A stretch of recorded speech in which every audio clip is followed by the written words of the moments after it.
제가 아빠 대신 왔어요. 우리 아빠가 많이 아파요. 제발요.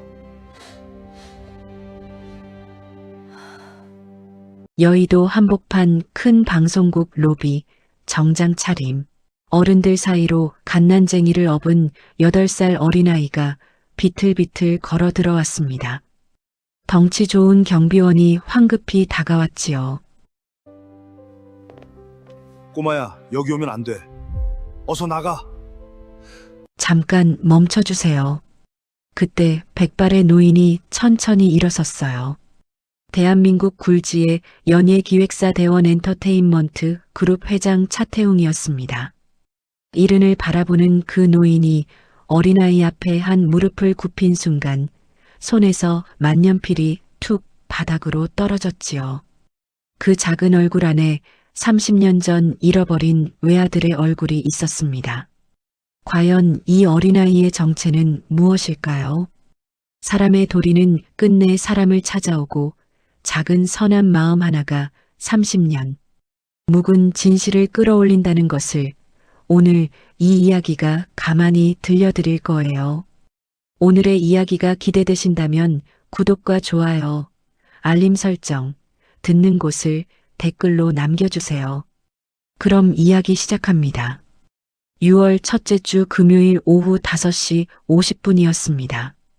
여의도 KBC홀 1층 로비는 정장을 차려입은 어른 참가자 수백 명으로 가득 차 있었어요. 천장에 매달린 샹들리에가 대낮의 햇살처럼 환하게 빛났고 대리석 바닥은 구두굽 소리에 잘게 떨렸습니다. 접수처 뒤로는 임시 무대가 마련되어 있었고 그 뒤 심사위원석에는 마치 큰 행사처럼 붉은 보가 깔려 있었습니다.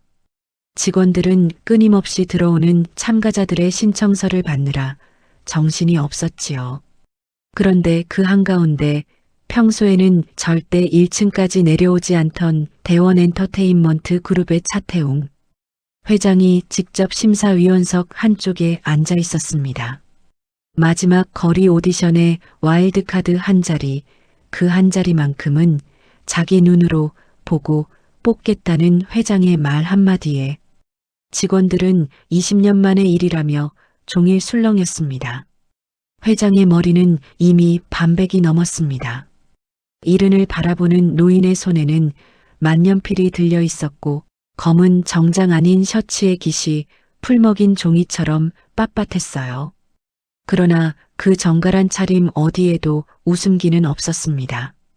회장은 무릎 위에 손을 가지런히 올린 채 그저 묵묵히 무대 쪽을 바라볼 뿐이었습니다. 누군가에게는 그 시선이 30년 전 잃어버린 무엇을 찾는 사람의 눈빛처럼 보이기도 했지요. 그때였어요. 자동문이 열렸습니다. 로비 한복판으로 작은 그림자 하나가 들어섰습니다. 낡은 점퍼 소매 끝이 손가락 2마디는 더 길게 늘어진 8살 도윤이었습니다. 도윤의 등에는 꽃무늬 포대기가 동그랗게 묶여 있었고 그 안에서 1살 새봄이가 자그마한 머리를 오빠 어깨에 비비고 있었습니다. 포대기 끝자락이 대리석 바닥을 쓱쓱 쓸고 지나갔어요. 아이의 2다리는 가느다란 무 같았고 발에는 발등이 다 다른 운동화가 신겨져 있었습니다. 한쪽 끈은 풀려 발등을 슬쩍슬쩍 때렸지요. 그래도 도윤은 한 번도 멈추지 않고 사람들 사이를 비집고 접수처를 향해 걸어 들어왔습니다. 손에는 2가지가 꼭 쥐어 있었습니다. 하나는 아버지가 손수 적어 놓은 구겨진 참가 신청서, 또 하나는 며칠 동안 길거리에서 노래 부르며 모은 동전과 1,000원짜리가 빵빵하게 들어찬 누런 봉투였어요. 봉투 모서리가 땀에 절어 까맣게 달아 있었습니다. 도윤은 그 봉투를 마치 어머니의 마지막 유품처럼 2 손에 꽉 쥐고 있었지요. 접수처 직원이 도윤을 발견하고 눈을 동그랗게 떴습니다. 꼬마야, 여기는 어른들이 와서 신청하는 데란다. 엄마 아빠는 어디 계셔? 도윤이 까치발을 들었습니다. 안내 데스크의 높이가 자기 가슴팍보다 높아서 신청서를 올리려면 두 팔을 위로 쭉 뻗어야 했어요. 도윤은 떨리는 손으로 신청서와 봉투를 데스크 위에 살며시 올려놓았습니다. 제가 아빠 대신 왔어요. 우리 아빠가 많이 아파서 못 오셨어요. 아빠 신청서랑 참가비 다 가져왔어요. 직원이 당황해 주위를 두리번거렸습니다. 그때 도윤이 다시 좀 더 또렷한 목소리로 말했어요. 한 번만 봐주세요. 제발이요. 로비가 일순간 조용해졌습니다. 길게 줄을 서 있던 어른 참가자들의 고개가 일제히 도윤 쪽으로 돌아갔습니다. 누군가는 손을 입에 갖다 댔고 누군가는 자기도 모르게 한 발짝 비켜섰지요. 어른들 정장 사이에 끼어 있는 그 작은 아이의 모습은 마치 거대한 회색, 콘크리트 틈에서 핀 한 송이 들꽃 같았습니다. 누군가 작은 목소리로 중얼거렸어요. 어머나, 어떻게 저런 아이가. 그 말이 채 끝나기도 전에 세보미가 포대기 안에서 까르르 하고 까만 눈을 깜빡이며 웃었습니다. 그 웃음소리가 어찌나 막던지 사람들의 가슴 한복판에 작은 돌멩이 하나가 톡 떨어지는 것 같았어요. 당황한 경호원이 황급히 다가왔습니다. 손목에 찬 시계가 번쩍이는 덩치 좋은 남자였지요. 경호원이 도윤의 어깨를 잡으려고 손을 뻗는 그 순간 심사위원석 쪽에서 묵직한 목소리가 들렸습니다. 잠깐 멈춰주세요. 차태웅 회장이 자리에서 일어선 것이었어요. 모두의 시선이 회장에게 쏠렸습니다. 회장은 만년필을 책상 위에 가지런히 놓은 뒤 천천히 도윤 쪽으로 걸어왔습니다. 한 걸음 한 걸음이 마치 오래 묵은 시간을 거슬러 올라오는 듯 느릿했어요. 회장의 얼굴은 무표정했지만 그 안에서 무엇인가가 미세하게 흔들리고 있었습니다. 회장이 도윤 앞에 멈춰 섰습니다. 그리고 한 무릎을 천천히 굽혔어요. 이른을 바라보는 노인의 무릎이 차가운 대리석 바닥에 닿았습니다. 사람들의 입에서 작게 헉 하는 소리가 새어나왔지요. 옆에 있던 비서가 황급히 다가오려다 회장의 손짓 한 번에 그 자리에 굳어버렸습니다. 회장은 도윤의 눈을 정면으로 마주 바라봤습니다. 그 순간이었어요. 회장의 가슴 안에서 마치 오랜 세월 잠겨있던 자물쇠가 철컥 하고 풀리는 소리가 났습니다. 짙은 쌍꺼풀에 옅은 갈색 머리, 그리고 무엇보다 울음을 참느라 힘주어 찡그러진 왼쪽 눈. 회장의 손에서 만년필이 어느새 또르르 굴러나와 바닥으로 툭 떨어졌어요. 만년필이 떨어지는 소리가 그 넓은 로비에 유난히 크게 울렸습니다. 회장의 입술이 미세하게 떨렸습니다. 30년 전 어느 여름 미끄러운 계곡 바위 위에서 자기를 올려다보던 8살 아들의 얼굴이 지금 이 아이의 얼굴과 어찌나 닮았는지요. 짙은 쌍꺼풀, 옅은 갈색 머리카락, 그리고 울음을 꾹꾹 눌러 참을 때마다 왼쪽 눈을 힘주어 찡그리던 그 습관까지도요. 천지개벽이라는 말이 있다면 지금 회장의 가슴 안에서 일어나는 일이 바로 그것이었습니다. 얘야. 회장의 목소리가 자신도 모르게 갈라졌습니다. 이름이 어떻게 되니? 도윤이 작은 목소리로 그러나 또렷하게 대답했어요. 한도윤이에요. 우리 아빠는 한석현이고요. 가수예요. 가수예요. 라는 그 한마디에 회장의 어깨가 살짝 흔들렸습니다. 회장은 도윤의 등에 매달린 세보미를 보다 다시 도윤의 작은 얼굴을 보았어요. 도윤의 등에는 또 하나의 짐이 있었습니다. 어른 키만한 낡은 통기타였지요. 케이스도 없이 어른 손바닥만 한 천조각으로 머리 부분만 살짝 감싸둔 그 기타가 도윤의 어깨 너머로 비스듬히 매달려 있었습니다. 회장이 무릎을 굽힌 자세였기 때문에 그 통기타 머리 부분이 마침 회장의 눈높이에 들어왔어요. 거기에는 손톱만 한 자개 하나가 박혀 있었습니다. 진주처럼 은은하게 빛나는 그 작은 표식이 회장의 시야에 잠시 머물렀다 지나갔지요. 그러나 회장은 그것이 무엇을 의미하는지 아직 알아채지 못했습니다. 그저 가슴이 자꾸만 두근거리는 이유를 자신도 알 수 없어 손바닥으로 가슴께를 슬며시 누를 뿐이었어요. 아빠가 어디가 아프시니? 대장에 나쁜 게 생겼대요. 의사 선생님이 빨리 수술해야 한대요. 근데 우리 아빠가 무대에 한 번도 못 올라가 보셨거든요. 평생 노래만 하셨는데 사람들 앞에서 한 번도 못 부르셨대요. 그래서 제가 대신 왔어요. 아빠가 만든 노래 제가 부를 거예요. 도윤은 말끝에 자기도 모르게 왼쪽 눈을 한번 찡그렸습니다. 울음을 참는 그 작은 버릇이었어요. 회장의 가슴이 또 한 번 무너져 내렸습니다.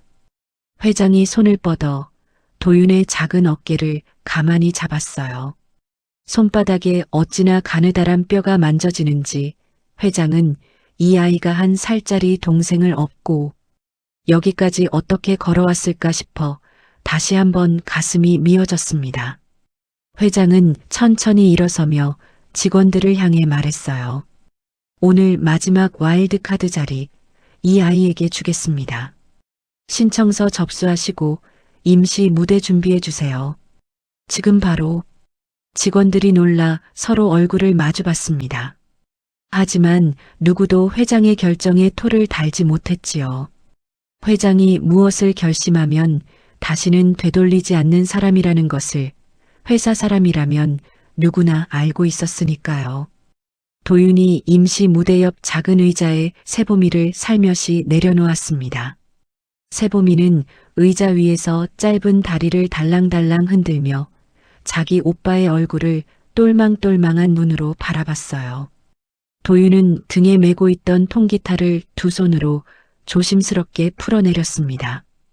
어른 키만 한 그 기타를 8살 아이가 들고 있는 모습은 어른들이 보기에 무거워서가 아니라 안쓰러워서 가슴이 막힐 지경이었습니다. 도윤이 무대 위로 올라섰습니다. 작은 발이 무대 위에 닿는 소리가 정막 속에서 또각또각 들렸어요. 어른 키에 맞춰져 있는 마이크를 도윤이 두 손으로 잡고 끌어내렸지요. 그래도 마이크가 도윤의 입보다 한 뼘은 높았습니다. 직원 한 명이 황급히 달려와 마이크 스탠드를 낮춰주었어요. 그러는 동안에도 도윤은 한 번도 표정을 흐트러뜨리지 않았습니다. 어른들 사이에서 너무 일찍 단단해진 아이의 얼굴이었습니다. 그때 누군가 작게 소리쳤어요. 어머, 저기 좀 봐. 동생이 오빠를 자꾸 보는데. 세보미가 의자 위에서 작은 손을 뻗어 무대 위 오빠 쪽으로 손가락을 까딱이고 있었습니다. 도윤이 그것을 보고는 어른들 앞에서 처음으로 살짝 미소를 지었어요. 그 미소가 어찌나 환했던지 사람들 가슴에 햇살이 한 줄기 내려앉는 것 같았습니다. 이 모든 일이 일어나기 1시간 전이었습니다. 도윤은 KBC 올라오는 길에 횡단보도 앞에서 한참을 멈춰 서 있었어요. 신호등 앞에 폐지가 산처럼 쌓인 카트 한 대가 비스듬히 서 있었기 때문입니다.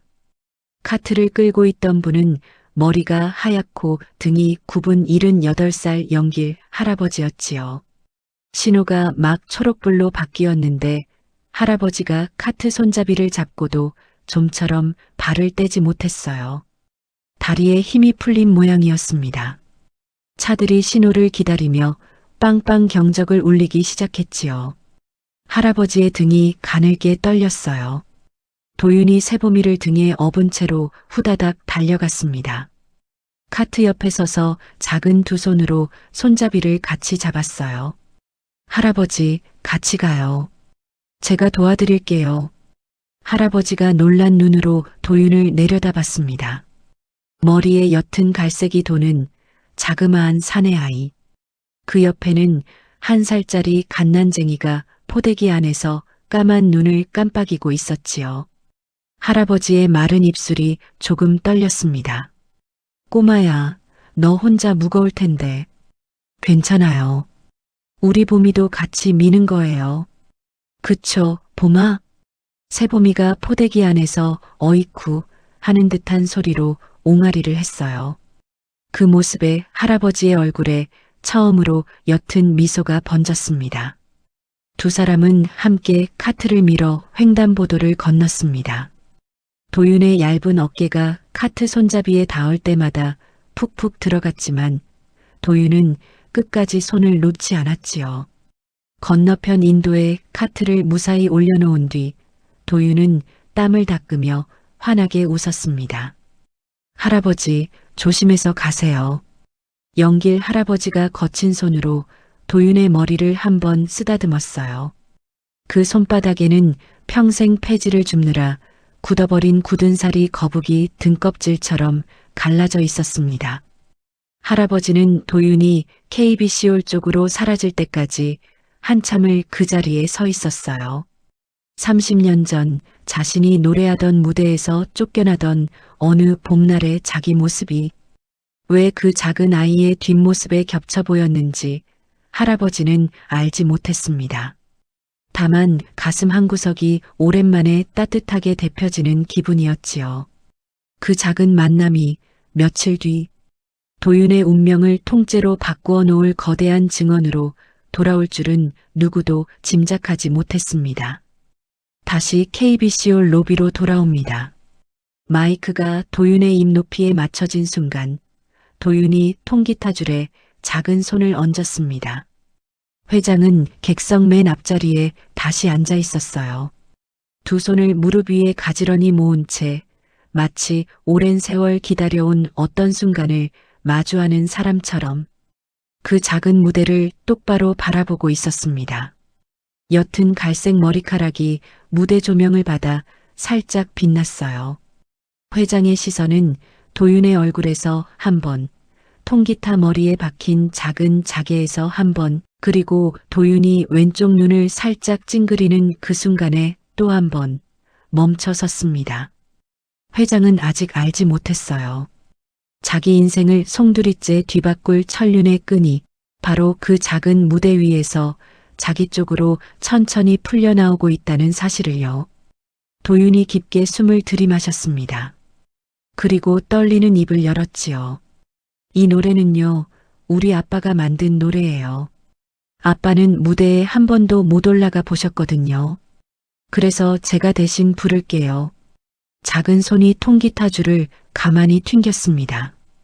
띵 하는 맑은 소리가 그 넓은 로비를 천천히 적셔가기 시작했어요.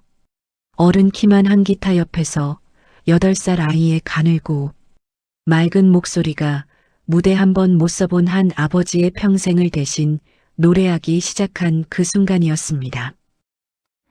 붉게 붉게 타오르는 저녁 노을 언덕길에 너와 함께 손을 잡고 거닐던 길 멈춰서네. 타올라라 저 노을아 그 사람을 비춰주렴. 저물어만 가는 하늘 너의 얼굴 붉어지네. 도윤의 첫 음이 KBC홀 로비를 적신 그 순간 누군가는 자기도 모르게 손을 가슴에 얹었습니다. 도윤의 목소리는 흔한 어린아이의 노래와는 달랐어요. 어른의 슬픔을 미리 알아버린 아이만이 낼 수 있는 가늘지만 깊은 울림이 있었지요. 통기타 줄이 한번 울릴 때마다 도윤의 작은 어깨가 함께 흔들렸고 의자에 앉아있던 새봄이는 노래가 시작되자마자 천천히 눈을 감기 시작했습니다. 마치 어머니의 자장가를 듣는 것처럼요. 평생을 누워만 지냈을 그 한 살짜리 아기가 노래만 들리면 새근새근 잠이 든다는 사실을 사람들이 알 리 없었지만 그 평온한 표정 하나만으로도 어른들의 가슴이 먹먹해졌습니다. 노래가 두 소절을 넘어갔을 때였습니다. 줄을 서 있던 어른 참가자들이 하나둘 신청서 든 손을 내렸어요. 어떤 사람은 고개를 푹 숙였고 또 어떤 사람은 손바닥으로 입을 막았습니다. 정장 차림의 한 중년 남자가 손등으로 눈가를 슬쩍 훔쳤지요. 노래의 가사는 어려운 말 하나 없었습니다. 그저 아버지가 평생을 살면서 사랑하는 사람들에게 하지 못한 말들이 짧은 운율에 차곡차곡 담겨 있을 뿐이었어요. 가사 한 줄 한 줄이 사람들의 가슴에 잘 익은 감처럼 툭툭 떨어졌습니다. 차 회장은 자기도 모르게 그 가락을 따라 흥얼거리고 있었습니다. 입술이 미세하게 움직이는 모습을 옆자리 비서가 곁눈으로 보고는 흠칫 놀랐지요. 회장이 사람들 앞에서 노래를 흥얼거리는 모습을 본 적이 없었기 때문입니다. 회장 본인도 자기 입에서 그 가락이 새어나가는 것을 뒤늦게 알아채고는 입을 다물려다 다시 멈칫했어요. 분명 한 번도 들어본 적 없는 노래였습니다. 그런데 이 곡조가 어째서 이렇게 자기 안 어딘가에 이미 들어와 있는 것처럼 느껴지는지 회장은 도무지 설명할 수 없었지요. 마치 오래전 잃어버린 누군가의 손을 다시 잡았을 때처럼 익숙한 온도가 가슴에 차올랐습니다. 노래가 마지막 소절에 이르렀습니다. 도윤이 작은 목소리로 마지막 가사를 흘려보냈어요. 통기타의 마지막 울림이 천천히 잦아들 때까지 로비 안에서는 누구 하나 숨소리조차 내지 못했습니다. 그러다 가락이 완전히 사라진 순간 누군가가 짝 하고 박수를 쳤어요. 그 한 번의 박수가 마치 신호라도 된 것처럼 사방에서 박수 소리가 우르르 쏟아져 나왔습니다. 줄을 서 있던 어른 참가자들이 두 손을 마주쳤고 직원들도 손뼉을 쳤지요. 박수 소리는 한참 동안, 정말 한참 동안 멈추지 않았습니다. 도윤은 무대 위에서 어쩔 줄 몰라 고개만 푹 숙이고 있었어요. 세봄이가 의자 위에서 그 소란에 잠시 눈을 떴다가 다시 새근새근 잠들었습니다. 회장이 자리에서 일어났습니다. 회장의 박수 소리는 다른 사람들의 박수보다 한 박자 느렸지만 더 무거웠어요. 손바닥과 손바닥이 부딪힐 때마다 이른 가까운 세월의 무게가 함께 부딪혔지요. 회장의 눈가가 살짝 붉어져 있었지만 그것을 알아챈 사람은 옆자리 비서뿐이었습니다. 그날 저녁 회장은 평소처럼 차에 오르지 않았습니다. 직접 운전대를 잡아본 지가 10년이 넘었지만 그날만큼은 비서에게 키를 받아들고 혼자 차에 올랐어요. 한강변 도로를 천천히 달리는 동안 도윤의 그 가늘고 맑은 목소리가 자꾸만 머릿속에서 맴돌았습니다. 회장은 자기도 모르게 흥얼거렸고 또 자기도 모르게 핸들을 잡은 손에 힘이 들어가곤 했어요. 집무실은 38층이었습니다. 사방이 통유리로 된 그 공간에서는 한강의 야경이 마치 검은 비단 위에 보석을 흩뿌려 놓은 것처럼 펼쳐졌어요. 회장은 불도 켜지 않은 채로 창가에 한참 동안 서 있었습니다. 책상 위에는 오래된 사진 액자 하나가 늘 그 자리에 놓여 있었지요. 회장이 그 액자를 두 손으로 들어 올렸습니다. 사진 속에는 짙은 쌍꺼풀에 옅은 갈색 머리의 8살 사내아이가 어른 손바닥만 한 어린이용 미니 기타를 두 팔로 꼭 끌어안고 환하게 웃고 있었어요. 진우였습니다. 회장의 외아들이었지요. 회장의 손끝이 사진 속 기타의 머리 부분을 천천히 쓸어내렸습니다. 그 작은 기타 머리에는 회장이 직접 깎아 만들어 박아준 손톱만 한 짝의 한 알이 진주처럼 박혀 있었어요. 그날따라 그 자개가 사진 속에서 유난히 또렷하게 도드라져 보였습니다. 회장의 입에서 가느다란 한숨이 새어나왔지요. 30년 전 그의 여름이었습니다. 장마가 막 그친 어느 토요일이었어요. 회장은 그때만 해도 간 40을 넘긴 회사원이었습니다. 아내가 보온병에 김밥과 보리차를 싸줬고 진우는 평소처럼 자기 미니 기타를 어깨에 걸쳐 메고 따라 나섰지요. 계곡은 평소보다 물이 불어 있었습니다. 그러나 햇볕이 너무도 환했고 바위 위에서 노래를 부르고 싶다며 신이 나 있는 아이를 회장은 차마 말리지 못했어요. 진우가 미끄러운 바위 위에서 한번 휘청했습니다. 회장이 손을 뻗어 그 작은 손목을 잡았지요. 잡았다고 생각했어요. 그러나 손바닥에는 미끌하는 감촉만 남았고 진우는 어느새 탁한 물살 속으로 빨려 들어가 버렸습니다. 회장은 그 자리에서 물속으로 뛰어들었지만 거센 물살은 회장의 몸뚱이를 자꾸만 바위에 쳐박았어요. 사흘 동안 100명이 넘는 사람들이 계곡을 훑었고 열흘이 지나도 아이의 모습은 보이지 않았습니다. 미니 기타도 어디에도 없었지요. 결국 사망 추정이라는 종이 한 장이 집으로 날아왔습니다. 아내는 그날 이후로 시름시름 앓기 시작했어요. 밥을 두어 숟갈 뜨고는 숟가락을 놓았고 진우의 방문을 매일 닦았습니다. 회장은 그런 아내의 모습을 차마 마주볼 수 없어 회사 일에 더 깊이 파묻혔지요. 그러나 아내는 떠나기 전 회장의 손을 두 손으로 꼭 쥐고 이렇게 말했습니다. 여보, 우리 진우 어디선가 살아있을지도 몰라요. 어딘가에서 분명 노래하고 있을 거예요. 그러니까 노래하는 아이들, 노래하는 사람들 좀 봐주고 살아요. 부탁이에요. 회장은 그 말을 평생 가슴에 새겼습니다. 그날 이후로 30년 동안 회장은 무명 가수를 발굴하는 일에 사제를 털어왔지요. 누군가는 회장이 너무 감상적이라고 했고 누군가는 죽은 아들을 그리워하는 노인의 헛된 집착이라고 수군거렸어요. 그러나 회장은 그 어떤 말도 듣지 않았습니다.